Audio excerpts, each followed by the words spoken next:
마태복음 14장 22절로 33절입니다. 22절로 33절 말씀을 함께 합독합니다. 예수께서 즉시 제자들을 재촉하사 자기가 무리를 보내는 동안에 배를 타고 앞서 건너편으로 가게 하시고 무리를 보내신 후에 기도하러 따로 산에 올라가시다 저물매 거기 혼자 계시더니 배가 이미 육지에서 술이나 떠나서 바람이 거슬림으로 물결을 인하여 고난을 당하더라. 밤 사경에 예수께서 바다 위로 걸어서 제자들에게 오시니 제자들이 그 바다 위로 걸어오심을 보고 놀라 유령이라 하며 무서워하여 소리 지르거늘 예수께서 즉시 일러 가라사대 안심하라 내니 두려워 말라. 베드로가 대답하여 가로되 주여 만일 주시어든 나를 명하사 물 위로 오라 하소서 한데 오라 하시니 베드로가 배에서 내려 물 위로 걸어서 예수께로 가되 바람을 보고 무서워 빠져가는지라 소리질러 가로되 주여 나를 구원하소서 하니 예수께서 즉시 손을 내밀어 저를 붙잡으시며 가라사대 믿음이 적은 자여 왜 의심하였느냐 하시고 배에 함께 오르신 배에 있는 사람들이 예수께 절하며 가로되 진실로 하나님의 아들이로소이다 하더라. 아멘. 오늘 말씀을 중심으로 해서 나를 명하사 물 위로 오라 하소서 이런 제목으로 말씀을 선포하도록 하겠습니다. 말씀 듣기 전에 또 변함없이 믿음으로 고백하고 인사합니다. 하나님의 때가 되었습니다. 하나님의 때가 되었습니다. 네. 하나님의 구원을 바라봅시다. 하나님의 구원을 바라봅시다. 하나님의 때 카이로스가 되었습니다. 그 카이로스의 때는 우리 모든 개개인들에게 다 있을 것입니다. 그 하나님의 때가 되었다고 믿음으로 고백하시고 그 믿음의 고백을 통해서 모두가 다 하나님의 구원을 볼 수 있는 은혜가 있기를 주의 이름으로 축원을 드립니다. 오늘 말씀은 예수님께서 큰 이적을 한번 나타내셨죠. 오늘 말씀 이전에 그게 뭐였습니까? 오병이어의 기적이라고 일컫는 그래서 떡 5개와 물고기 2마리로 5,000명을 먹이고도 12광주리가 넘게 남았다. 이 사건입니다. 이 사건을 체험한 많은 백성들이 5,000명이 넘으니까 수만 명일 겁니다. 어린아이 여자까지 하면. 그 많은 사람들이 이제 너무 놀라운 기적을 본 거죠. 그러니 예수님을 따라가려고 그러고 예수님을 왕으로 세우려고 하는 거예요. 그러니 예수님께서 그들을 다 떠나보내기 위해서 홀로 산으로 가시고 제자들에게는 너희들은 바다를 건너가서 건너편으로 가거라 이렇게 말씀하시고 가셨습니다. 주님 말씀대로 제자들은 순종해서 배를 타고 바다를 건너갔는데 바다를 건너가다가 무서운 풍랑을 만납니다. 그래서 배가 침몰하기 직전까지 이르게 됩니다. 그때에 두려워하는 가운데 그 풍랑 가운데 예수님께서 저 멀리서 바다 위를 걸어오시는 모습이 보입니다.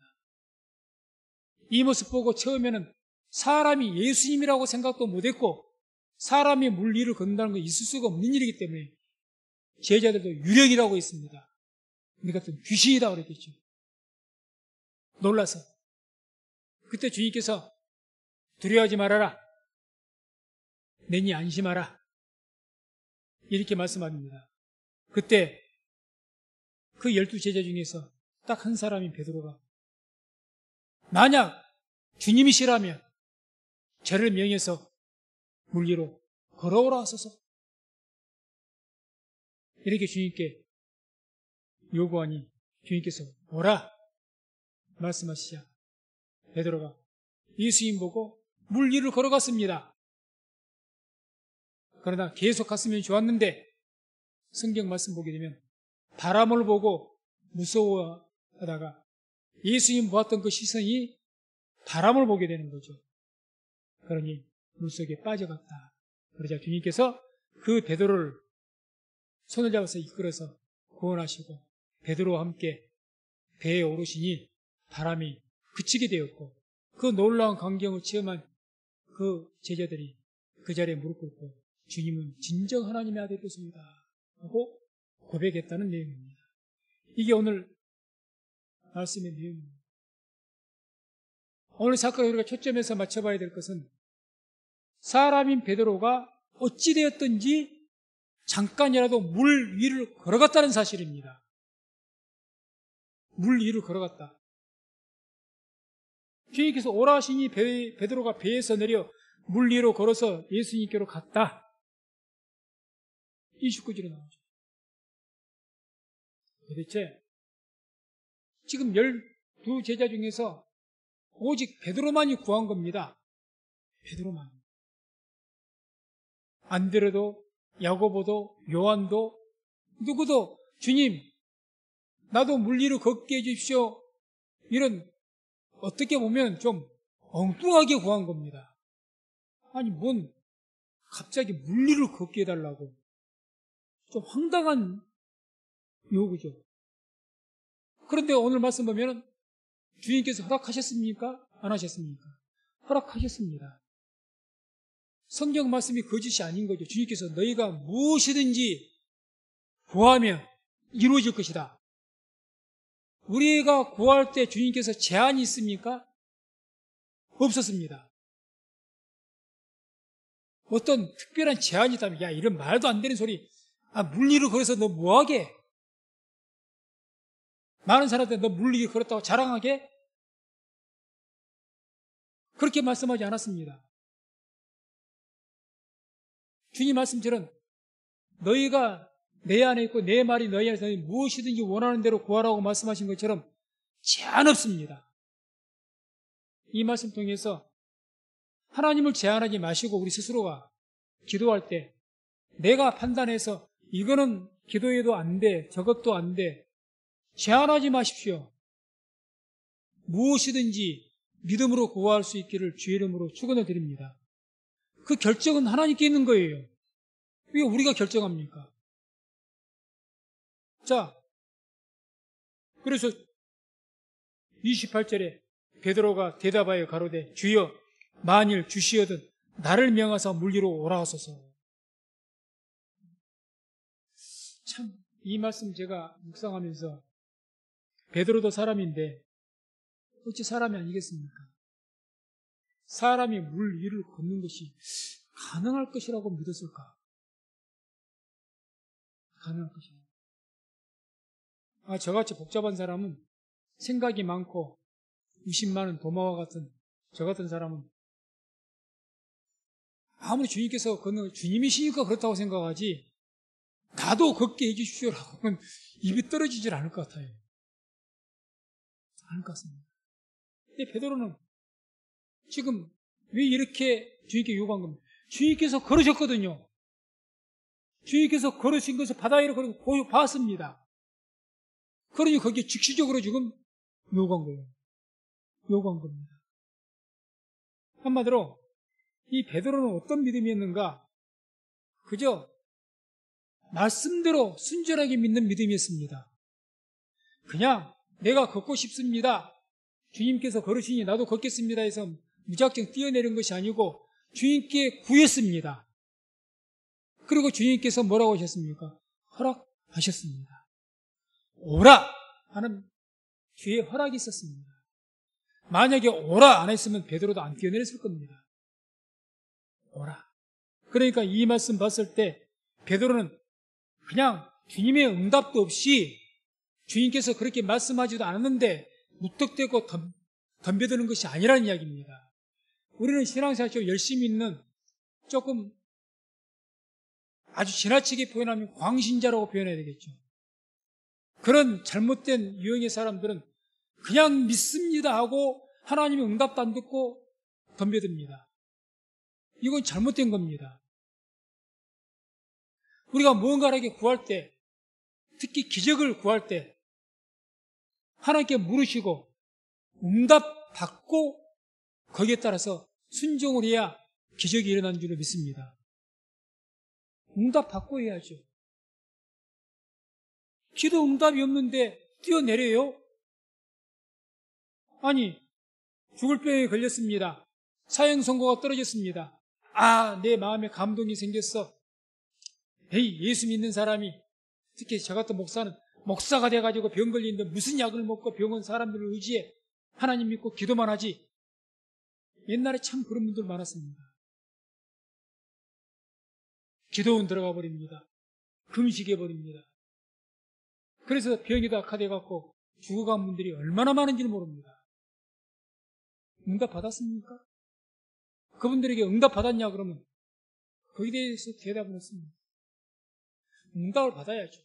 물론 하나님께서 특별한 역사를 위해서, 하나님의 구원을 위해서 암병이라는 것도 세상에서 고칠 수 있는데, 하나님의 특별한 기적과 이적을 통해서 표적을 나타내기 위해서 특별하게 그렇게 하실 수도 있겠죠. 약 없이도 고칠 수도 있겠죠. 그런데 그것은 특별한 때입니다.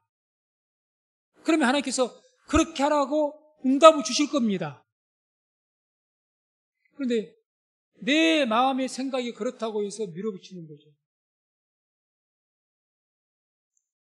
이러한 신앙이 얼마나 다른 많은 성도들, 그러면서 자기 신앙이 좋은 것처럼, 다른 사람들은 믿음이 없는 것처럼 비판하면서, 그건 참 문제입니다. 우리 성도님들, 주님께서는 우리가 무엇이든지 원하는 대로 구하라고 분명히 말씀하셨습니다. 그렇다고 해서 하나님의 응답도 없이 말씀에서 하지도 않았는데 시도하면 100번 실패합니다. 실패합니다. 성경의 모든 기적 보십시오. 홍해가 갈라지는 것, 요단강이 갈라지는 것, 여리고성이 무너지는 것, 하나님 말씀 없이 그렇게 했습니까? 다 하나님께서 하라고 한 겁니다. 다 하나님께서 홍해도 모세에게, 모세야 지팡이를 내밀어라. 그러면 바다가 갈라질 것이다. 말씀대로 순종하니 기적이 나타난 줄로 믿습니다. 요단강으로 들어가라. 그러면 물이 위에서부터 멈춰설 것이다. 그 말씀대로 순종했더니 요단강이 멈췄습니다. 여리고성을 돌아라. 주님께서 말씀하시니 그 말씀대로 순종하니 여리고성이 무너진 줄로 믿습니다. 놀라운 기적이 하나님 말씀 없이 된 것이 뭐가 있다고? 내 생각이 그렇다고, 내 믿음이 그렇다고 밀어붙입니까? 절대 그런 믿음은 어거지의 믿음이고 오만이요 독선입니다. 그건 정욕의 기도입니다. 그러면서 주님께 응답하는 데만 주시옵소서 해갖고 막 나름대로 금식한다고 금식하고 부짓고 해서 됐다고 뭘 안 해버리고 약 안 먹어버리고 어떤 하지 않아 말아야 될 일들을 해버리고 그러면 안 됩니다. 그래서 우리는 이 베드로가 물리를 걸었던 것, 저 황당무계한 이게 요구거든요. 아니 물리를 걷는 것이 대체 뭐가 필요가 해서. 그래서 아무튼 이 베드로는 물리를 걷게 해달라고 한 겁니다. 그런데 여기에 중요한 것은 이 구하는 것을 하나님께 허락하셨다는 거예요. 오라. 그래서 이 베드로가 물리를 걷게 되었는데 이 베드로는 그 물리를 걷게 된 믿음이란다면 그 믿음은 무엇이 근거했는가? 베드로의 믿음이 순전했기 때문에 그렇습니다. 순전한 믿음. 정말 순전한 믿음이었어요.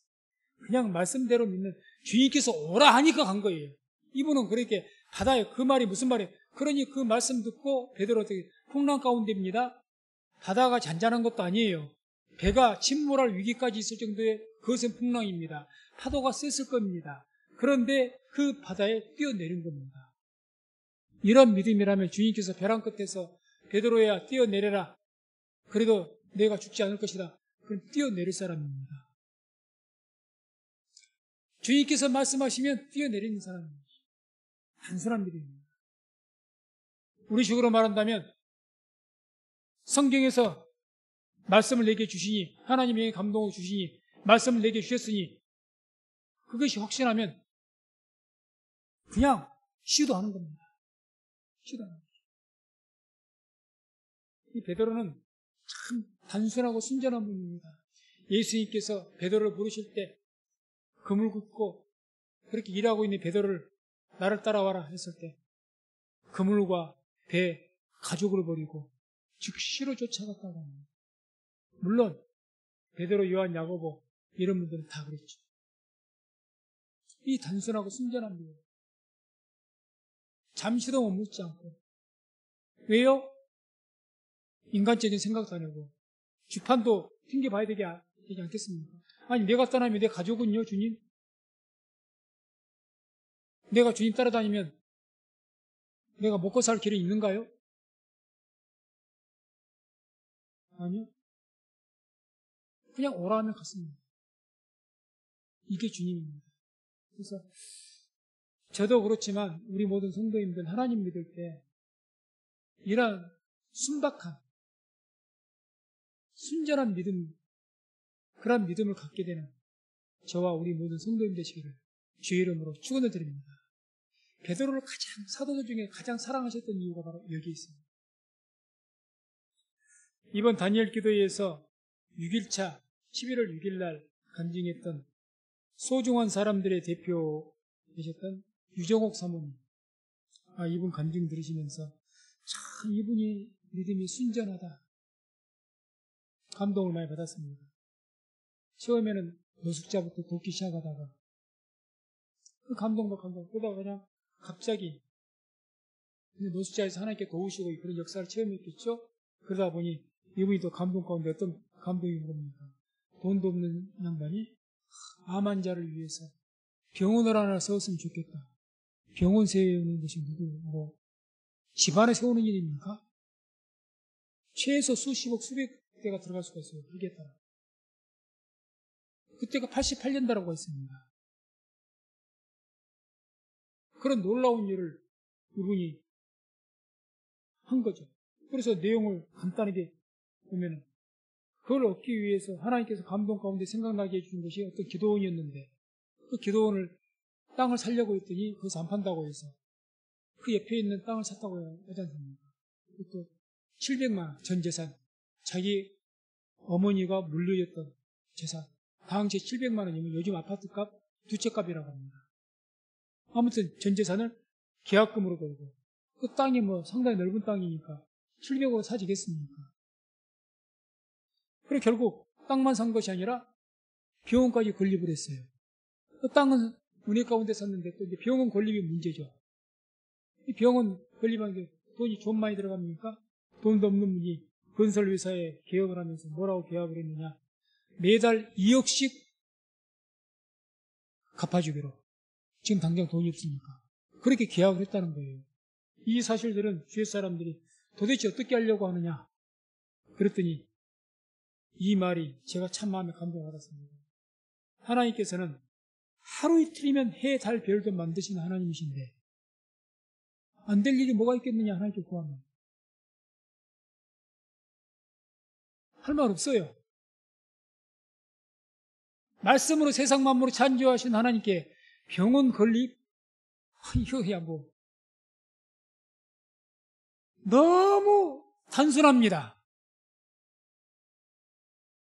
저는 그 믿음이 너무 부러웠어요. 그 믿음이 아니면 그런 일을 못하죠. 아니 조금이라도 이러다가 부도나면 어떡하지?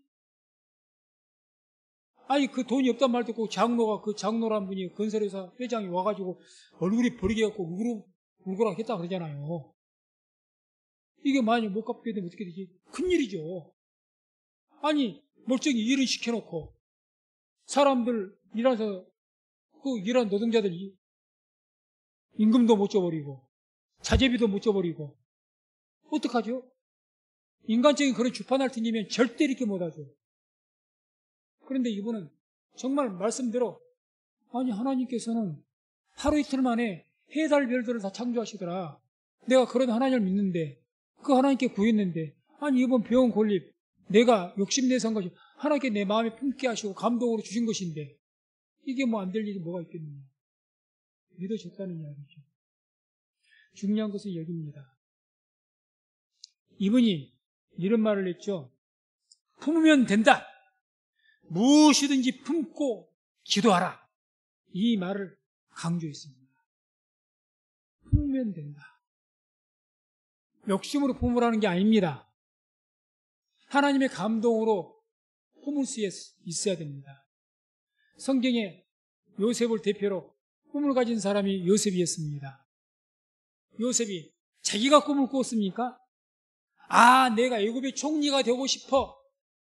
내가 다음에 아버지도 내 발 아래 무릎 꿇게 하고 내 모든 형제들도 다 무릎 꿇게 하는 그런 높은 지위를 갖는 그런 사람 되고 싶어. 그 욕심으로 꿈을 꾼 것이 그의 꿈이었습니까? 아닙니다. 요셉의 꿈은 하나님께 주신 꿈입니다. 하나님께서 주신 꿈. 이것이 중요합니다. 그걸 품으라는 이야기입니다. 이 유정옥 사모님 말은 자기 욕심이 아니라 선한 일들을 이렇게 하다 보니까 적게는 노숙자부터 도왔잖아요. 그 노숙자 도운 일도 점점 확장이 되니까 그리고 급식도 해주고 여러 가지로 사업이 커졌지 않습니까? 그 일을 통해서 충분하게 하나님의 도우심을 경험하신 겁니다. 하나님께 이렇게 도우시고 나는 이게 준비가 안 됐는데 또 이렇게 하나님 감동 주셔서 감동대로 했더니 계속 이거 체험한 겁니다. 이분이. 감동대로 기도하고 시도했더니 준비가 안 돼도 다 되더라는 이야기죠. 그런 경험을 한 이후에 바로 이와 같이 병원 건립의 마음을 또 하나님께서 그 마음속에 감동을 주셨고 그 감동 주신 대로 마음에 품고만 있었습니까? 기도했습니다. 기도했어요. 이게 마음에 품고 무엇이든지 마음에 품고 기도하라는 거죠. 그러면 된다는 이야기입니다. 성도님들, 베드로도 물 위를 걷게 된 것이 어떻게 해서 걷게 됐습니까? 주님께서 물 위를 걸어오신 걸 보고 마음에 품은 겁니다. 주님께서 걸으셨으니 주님께서 나와 똑같이 피와 살을 가진 육체를 가지신 분 아닙니까? 하나님의 아들이시라도. 그런데 주님께서 걸으신 것을 봤단 말입니다. 그래 내 마음에 품은 거예요.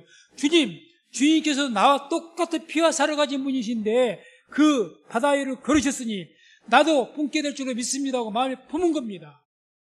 그냥 내 욕심대로 걷고 싶다고 한 것이 아닙니다. 우리들도 마음에 품을 때 어떻게 마음에 품어줘야 됩니까? 나는 이것을 갖고 싶어. 나는 뭐가 되고 싶어. 내 욕심으로 품어서는 주님과는 관계가 없는 일입니다. 그런데 말씀을 읽다가 기도하다가 나에게 마음의 감동을 강력하게 준 것이 있습니다. 이 유경옥 사모님처럼 암 환자를 보니까 너무너무 안타까운 거야. 막 사랑의 마음에 저분들을 내가 어떻게 하면 현실적으로 도와줄 힘은 없고 저분들을 위해서 정말 마지막으로 암으로 죽을지라도 호스피스 병동을 지으려고 했으니까 저분의 마지막 가는 길을 그냥 하나님 말씀 안에서 그렇게 살게 하고 싶다.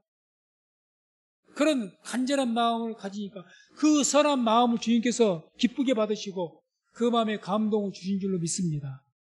누구에게 감동 준 줄 아십니까? 욕심에 창칭해갖고 그냥 내가 더 가지려고 내가 더 누리려고 내가 세상에서 떵떵거리고 살려고 그 욕심이 하나님께서 감동 주시겠습니까? 주지 않습니다. 내가 주의 일을 위해서 뭔가를 하려고 해요. 주님, 내가 많은 사람에게 복음을 전하고 싶습니다. 내가 많은 사람에게 의료 선교로 내가 많은 사람에게 어려운 것 지금 세상에 우리나라와 같이 잘 사는 사는 나라가 어디겠습니까? 저 어려운 나라에 지금도 전쟁이 나서 저 어려운 나라에 나는 이렇게 하나님께 또 복을 받아서 내가 뭔 그 사람들보다 우리 성도님들 저기 전쟁 가운데 고통받고 있는 그런 사람들 정말 극심한 오늘도 먹을 것이 없고 마실 물이 없고 죽어가는 제 사람들보다 여러분들은 뭐가 더 어렵습니까? 뭐가 더 특별하십니까? 없습니다. 어떤 면에서는 우리가 더 죄인일 수도 있습니다. 그런데 어떻게 됐든 하나님의 택하심에 따라서 지금 우리가 복을 받았고 은혜를 누린 줄로 믿습니다. 그런 마음 가운데 내가 주님, 제가 저들 향해서 무언가를 하게 해주십시오. 이런 마음을 품게 된다면 하나님께서 그 마음을 기쁘게 받으시고 그 일을 할 수 있도록 마음에 꿈을 주시고 그리고 기도할 때 하나님께서 역사하실 줄로 믿습니다. 그래서 믿는 사람은 그렇게 나가요. 그래서 순전한 믿음이 그냥 주님께서 내게 마음 감동 주시고 말씀하시니 그것이 무엇이든지 주께서 말씀하셨으니 할 수 있다는 믿음. 이게 곧 순전한 믿음입니다. 그러한 순전한 믿음이 곧 기적을 일으킵니다. 기적. 그래서 우리가 이 순전한 믿음이 뭘까? 좀 더 깊이 말씀을 묵상해 본다면 순전한 믿음이라는 것은 첫 번째는 조건 없는 믿음입니다. 조건. 욥이란 분이 순전한 믿음을 가진 것으로 하나님께서 인정한 그런 사람이 욥이었습니다. 그 욥을 사단이 시기해갖고 하나님 앞에 사단이 뭐라고 고발했습니까? 욥기 1장 8절에서 10절을 보게 되면 이런 말씀이 나옵니다. 여호와께서 사단에게 이르시되 내가 내 종 욥을 유의하여 보았느냐? 그와 같이 순전하고 정직하여 하나님을 경외하며 악에서 떠난 자가 세상에 없느니라. 사단이 여호와께 대답하여 가로되 욥이 어찌 까닭 없이 하나님을 경외하리이까? 주께서 그와 그 집과 그 모든 소유물을 산울로 두르심이 아니니까. 주께서 그 손으로 하는 바를 복되게 하사 그 소유물로 땅에 널리게 하셨음이니이다. 사단이 뭐라고 합니까? 욥이 어찌 까닭 없이 하나님을 경외하리이까? 욥이 이유 없이 하나님 믿습니까? 복 받으려고 믿었죠. 그 주님께서 잘 믿으니까 복 주셨지 않습니까? 그 이야기 아니겠습니까? 까닭 없이 우리가 하나님을 믿는 믿음이 까닭이 없어야 됩니다. 그게 하나님 보시기에 욥을 자랑하셨던 것처럼 자랑할 만한 믿음이 되는 거예요. 사단에게 자신감 있게 내가 세상을 돌아다녀봤냐? 예, 돌아다녀봤습니다. 욥과 같이 순전한 믿음 너희가 본 적이 있느냐? 까닭 없이 하나님 복 주셔서 믿는 것이 아니라는 이야기죠. 복 때문에 믿는 것이 아니라는 이야기죠. 그게 순전한 믿음입니다. 베드로가 그런 분이었어요. 뒤에 나누겠죠. 하박국 3장 17절 18절을 보면 이런 말씀이 나오죠. 비록 무화과 나무가 무성치 못하며 포도나무에 열매가 없으며 감람나무에 소출이 없으며 밭에 식물이 없으며 우리의 양이 없으며 외양간에 소가 없을지라도 나는 여호와를 인하여 즐거워하며 나의 구원의 하나님을 인하여 기뻐하리로다. 아멘. 포도나무에 과실 없어도 외양간에 송아지 없어도 어떤 소출이 내가 풍년이 안 돼도 내가 수입이 없어도 일을 해도 수입이 없어도 내가 하나님을 기뻐하겠다. 하나님을 찬양하겠다. 이게 까닭 없이 하나님을 찬양하는 겁니다. 그게 범사에 감사입니다. 까닭 없이 감사하는 거예요. 까닭 없이. 항상 기뻐하라. 까닭 없이 기뻐하는 겁니다.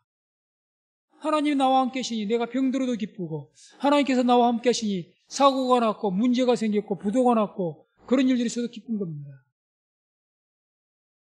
그러한 순전한 믿음을 갖게 되기를 주의 이름으로 축원해 드립니다. 주님께서 이런 자들을 찾으십니다. 그리고 마귀에게까지 자랑을 하시는 거예요. 이런 믿음 보았느냐 너. 얼마나 하나님께서 기뻐하셨으면 사단에게 당당하게 자랑까지 했겠습니까? 이 베드로 아까 그랬죠. 물리를 걷게 하옵소서. 이게 참 무슨 황당한 요구입니까? 근데 주님께서 들으신 거예요. 왜요? 베드로를 아시기 때문입니다. 이 베드로가 얼마나 순전한 믿음을 가지고 자기를 사랑하고 있는지 아시는 거죠.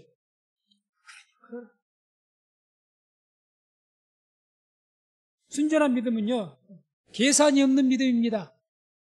계산. 마가복음 6장 37절 보게 되면 주님께서 오병이어의 기적을 나타내시려고 하시는데 이제 그 전에 제자들에게 너희들이 가서 제자들이 걱정 이 많은 사람들이 어떻게 뭘 먹여야 될까요? 했더니 주님께서 너희가 가서 먹을 거 갖다 주어라 그랬더니 이제 하는 말입니다. 6장 3절 대답하여 가라사대 너희가 먹을 것을 주라 하시니 여짜오되 우리가 가서 200데나리온의 떡을 사다 먹이리이다. 이 제자가 누구인지는 모르지만 계산이 굉장히 빠르죠. 5,000명 정도 먹으면 200데나리 비용 이 정도. 근데 그만큼의 떡을 어디 파는 데가 또 어디가 있겠어요? 한꺼번에. 이거 어떻게 사다 먹여요? 우리는 참 하나님 믿는 믿음의 생활하면서 굉장히 계산이 빠를 때가 많습니다. 뭔가 내가 주의를 해야 됩니다. 주의를 해야 되는데 분명히 해야 되는 것을 이게 해야 맞구나. 하나님 기뻐하시겠구나. 여기까지는 동의를 해요. 맞죠? 주님의 일이고 또 하나님 감동 주셨어. 해야 돼. 그러니 막상 돈이 문제네. 계산부터 합니다. 기도부터 하는 것이 아니라 계산부터 합니다. 계산하고 안 될 것 같으면 기도도 안 합니다. 시도도 안 하는 것은 물론이고요. 유정옥 사모도 그랬을 겁니다. 마음에 감동 오셨어요. 선한 마음으로 암 환자의 병 걸리 하나님 기쁘게 감동 주셨어요. 그런데 하나님 감동을 주셨는데 분명히 하나님 기뻐하시고 너무너무 이것은 옳다는 생각은 확신을 가졌어. 막상 하려다 보니 뭔 돈으로? 내가 뭔 돈이 있다고? 이 생각하면 기도했을까요? 그리고 시도했을까요? 아무것도 안 했을 겁니다. 그게 곧 안진뱅이 신앙입니다. 아무것도 하지 않는 것. 그것을 악하고 게으른 종이라고 합니다. 달란트 받아놓고 하나님께서 마음에 감동 주시고 소망 주셨는데 분명히 자기도 이건 분명히 하나님께서 허락하신 일이다. 이건 분명히 하나님 기뻐하신 일이다. 이걸 하시면 분명히 기뻐하시고 이런 확신이 있는데도 불구하고 그게 달란트라고 비유를 한다면 이런 달란트를 주셨는데 계산해보고 아무것도 안 해버린 거예요. 그게 악하고 게으른 종인 겁니다. 이 악하고 게으른 종아. 그때부터 아무 감동도 안 줘버려요. 있는 달란트도 뺏어버리지 않습니까? 아무 감동도 안 줘버려요. 감동을 주면 뭐예요? 하나님이 여기 감동을 주면 뭐예요? 말씀에 확신을 주면 뭐합니까? 겁이 났고 쥐판 두드리게 벗고 아이고 안 되겠냐고 기도도 안 해버리고 시도도 안 해버리는데 이게 문제죠. 그러나 순전한 믿음은 그렇지 않다는 거죠. 베드로가 계산해봤을까요? 그러면 안 뛰어내리죠. 애초부터 주님이 오라 하셨어도 막상 바람과 파도부터 본 거예요. 주님 오라 하셨죠? 주님 오늘은 바람이 너무 세네요. 오늘은 풍랑이 너무 센데요. 파도 높이가 너무 높은데요. 다음에 하시죠. 그러지 않았을까요? 뒤에 물에 빠져갔을까요? 빠져간 이유는 바람과 파도를 보아서 빠져가는 왜 우리에게 정말 기적들이 쉽게 일어나지 않을까? 기적이 없는 것이 아니라 첫째는 우리가 선한 마음을 품지 않았기 때문에 그렇습니다. 선한 일을 하기 위해서 꿈을 꾸시기 바랍니다. 자꾸 주의 선한 일을 하시려고 하십시오. 교회만 돕는 것이 선한 일은 아니지 않습니까? 어려운 사람 돕는 것도 선한 일이고 내가 회사에서 어떤 충성된 성실한 어떤 일들을 하는 것도 선한 일이고 다 하나님 기뻐하실 만한 일입니다. 내가 세상에 기여하기 위해서 내가 다니는 이 회사에 어떤 선한 영향력을 나타내기 위해서 내가 있는 지역에 선한 영향을 나타내기 위해서 뭔가를 하기 위해서 그런 비전과 꿈을 가지시기를 주의 이름으로 축원드립니다. 그런 마음을 자꾸 생각 사고방식이 그런 것을 하기를 위해서 몸부림을 치고 내가 돈을 벌어도 그런 것을 하기 위해서 내가 힘을 길러도 그런 것을 하기 위해서 내가 명예를 얻고 권세를 얻고 그런 일들을 하기 위해서 우리 성민순복음교회가 성장하기를 원하는 목적은 그런 선한 영향력을 나타내기 위해서 이런 마음 가지고 자꾸 마음속에 품으면 하나님께서 우리에게 성령의 감동 주시고 그런 놀라운 하나님의 영의 감동으로 된 그런 꿈을 주실 줄로 믿습니다. 그리고 그것을 이제 품는 거예요. 그리고 기도하는 거죠. 이 일을 하려면 동계산하기 이전에 맞다고 생각하면 기도하십시오. 기도하세요. 이유가 없죠. 기도합니다. 순전한 믿음들이 베드로의 믿음을 우리가 또 순전한 믿음이라고 말씀을 드렸는데 이 베드로의 그 믿음은 주님이 전부인 믿음이었습니다. 일부가 아니라는 거죠. 내가 삶 가운데 살아가는 하나님이 일부가 아니라 하나님이 나의 인생의 전부예요. 옛날에 그런 재밌는 말이 있었죠. 이성간의 사랑이 있어. 당신이 없으면 태양이 없는 세상이요. 당신이 없으면 안고 없는 찐빵이요. 그런 말들의 표현들이 다 뭡니까? 당신이 나의 전부요. 그 이야기 아니겠습니까? 주님이 전부가 되어야 됩니다. 그게 순전한 신앙입니다. 그러니까 우리 마음이 전부가 아니라 일부는 보물에 가 있고 세상에 가 있고 보물, 돈에 가 있고 거기에 가 있고 일부는 주인께로 가 있고 재물과 하나님을 겸하여서 너희가 섬길 수가 없느니라고 하어 있습니다. 뭐가 순전한 신앙이냐? 정말 순전한 신앙을 보기가 너무너무 힘든데 저도 순전한 신앙이 못 됩니다. 아직 멀었습니다. 제 스스로 봐도. 그런데 우리 모두는 이런 순전한 신앙이 되어야 될 줄로 믿습니다. 순전하죠. 저는 베드로에게 별칭을 하나 붙였습니다. 이분에게. 주바라기. 주님 바라기입니다. 베드로 사도께서는 주님이 함께 계시면요. 세상 어떤 것도 두려워하지 않는 사람이에요. 주님이 안 계시면요. 아무것도 못 해버리는 분입니다. 아무것도. 그럼 뭘 증명한 겁니까?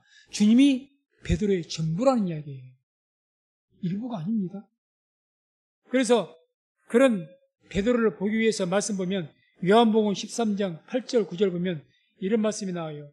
베드로가 가로되 내 발을 절대로 씻기지 못하시리이다. 예수께서 대답하시되 내가 너를 씻기지 아니하면 내가 나와 상관이 없느니라. 시몬 베드로가 가로되 주여 내 발뿐만 아니라 손과 머리도 씻겨주옵소서. 그러니까 세족식을 하는 거죠. 내 발을 씻어주겠다고 얘기하니까 베드로는 감히 주님께 어떻게 내 더러운 발을 씻습니까? 그래서 거절했어요. 주님께서 내가 너 발을 씻어주는 너와 나는 관계가 없다. 그러니까 뭐라고 합니까? 주님 그러면 이 발뿐만 아니라 내 손과 반대를 목욕을 시켜달라고 하네. 이건 무슨 마음이죠? 주님, 나는 발만 씻어지 일부만 주님과 관계를 맺는 것이 아니라 내 온몸이 주님과 관계를 맺고 싶습니다. 그게 얼마나 순전합니까? 얼마나 주님을 온 마음 다해 사랑합니까?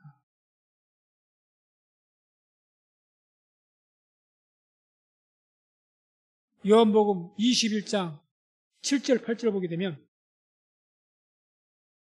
베드로가 예수에게 체포되고 가시자 그 다음에 주님께 부활하신 뒤에 제자들이 다 이제 자기 고향으로 돌아갔죠. 고기를 잡고 있는데 새벽에 고기를 잡고 있는데 저 해변가에 주님이 보이십니다. 보이니까 잘 안 보였던 것 같아요. 그러다가 어떤 제자 중 하나가 주님을 눈 좋은 사람이죠. 주님이시다. 그러니까 그 말을 듣자마자 겉옷도 두르지 않고 겉옷을 두른 후에 바로 바다에 뛰어들었다고 합니다. 예수의 사랑하시는 그 제자가 베드로에게 이르되 주시라 하시니 시몬 베드로가 벗고 있다가 주라 하시는 말을 듣고 겉옷을 두른 후에 바다에 뛰어내리더라. 다른 제자들은 육지에 상거가 불과 한 50간쯤 되므로 작은 배를 타고 거기든 그물을 끌고 와서 베드로는 주님이 시다고 하니까 너무너무 주님께로 빨리 가고 싶은 마음이 있어서 마음이 급해가지고 물고기가 뭐고 지금 이 베드로에게는 눈에 안 보이죠. 물고기가 150마리 어마어마하게 많이 잡았거든요. 이 물고기 필요 없어요. 그냥 주님께로 가기 위해서 어디부터 뛰어듭니까? 바다에부터 뛰어들어서 헤엄치서. 다른 제자들 어떻게 답니까? 물고기 잡아서 정리하고 고르고 오는 거죠. 이분들이라고 주님 사랑하지 않는 것은 아닙니다. 그러나 그 중에서 가장 베드로가 누구보다도 주님을 사랑했다는 거죠. 순전한 말씀을 맺도록 합니다. 베드로에게 있어서 예수님은 삶의 수단이 아니라 삶의 전부였습니다. 우리 성도님들, 하나님 믿고 예수 믿는 신앙이 수단이 되지 않기를 부탁드립니다. 수단이 안 돼요. 내 병치를 위해서 예수 믿어야 되고 그게 틀린 것은 아니죠. 필요에 의해서 하나님 필요해요. 필요 없으면 그러니까 버리는 거죠. 필요에 의해서 구한 것은 필요 없으면 버린다는 이야기입니다. 내가 가난하니까 예수님 믿었어. 그것이 목적이었으면 그런 수단으로 예수님을 믿기 시작하고 하나님 믿었다면 그 신앙에서 빨리 거듭나고 온전한 신앙이 안 되면 반드시 하나님 버립니다. 그게 우리 도처에서 일어나고 있습니다. 주위에서 다 일어나고 있어요. 정말 절박할 때는 하나님 믿는 신앙이 막 축축해갖고 하나님 나 좀 살려만 주시면 살려주고 살만하면 필요가 채워졌잖아요. 떠납니다. 주님께서 어떤 제자를 사랑하실까요? 두말할 필요 없이 온 마음 다해서 온 정성 다해서 주만 바라고 원하는 그런 주의 백성은 깊이 사랑하실 줄 믿습니다. 그래서 이러한 순전한 믿음이 하나님만이 전부인, 예수님만이 내 삶의 전부인 그러한 조건 없는 그런 순전한 믿음이 기적을 일으킵니다. 그래서 이러한 순전한 믿음으로 주를 원하고 바라고 기도하는 우리 모든 성도님 되시기를 주의 이름으로 축원을 드립니다.